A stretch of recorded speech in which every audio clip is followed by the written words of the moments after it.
magacayga waxaa la yiraahdaa Maxamed Warsame Jaamac waxaa la iga soo qabtay degmada Goobweyn waxaan ahaa ciidamada nabadiidka oo duurgalka oo Barihiiraale waxaan nol ku qalday oo nal ka dhaadhiciyay si aad iyo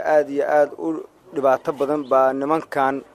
iyo dalka iyo dadka u galayaan nasteexo iyo hurdo iyo nabad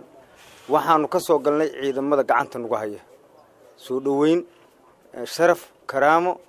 weji ciidamada gacanta magaalada Kismaayo ku hayo baan ka soo galnay haddaan nahay maxaabiis askartooda u xilsaaran maxaabiista si sharaf iyo wanaag iyo islaay noola dhaqantaa iminkana waxaan dhalinyarada ugu baaqaynaa inay iska soo xaroolaan dhib la'aan cid wax ma yeelayso annagana lama yeelin annagana inaan cafis helno baan kaga baaqaynaa haddii alla hada wasalaam مساكين الله أمكان مساكين مالما هستا مساكين برجع هسو مساكين يا كمسؤول مالشياتك مساكين تمال كودا ماكتي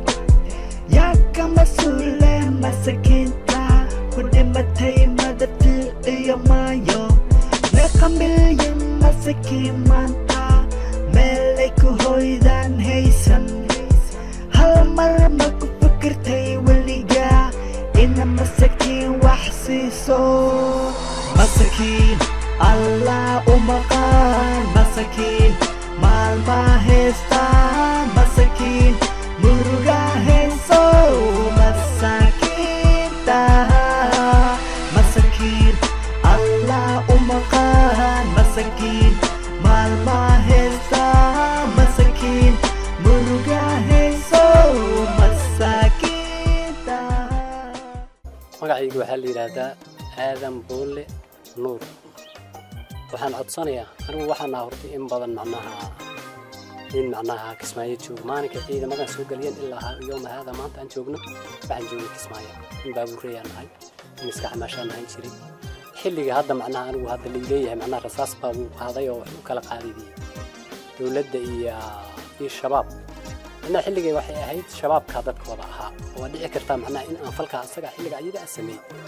حتى وحلي يقول إيديني والمعنى اللي يوسوق بصدي إن الشباب لشقين تري دولدي إن هذا شرف خالد جبلان وحنقعد سنينا إن دنبي أصدقها معناها أنو كتلن زوري إن هذا أنو معناها أيضا لشقينا إن هذا الدولة أي دولة ننتهي إلى هنا معناها حدنا أيضا معناها دولة جرتا ولوغا ديغان قعد سنينا أننا مسامح إن سيسوينا عفيس أنت أصلا عطانيا. وحي كلوها كوتشيرة دور كهذا نميكاس دور كوتشيرة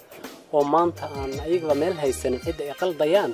وحن نقول باقي لهي نوكلا ولا جارسينيا إن إسقي مادام دور كوضي معنا دولته تيدت كوضي لحي مادام أنت أصلا أيقظ باقي أم جارسينيا.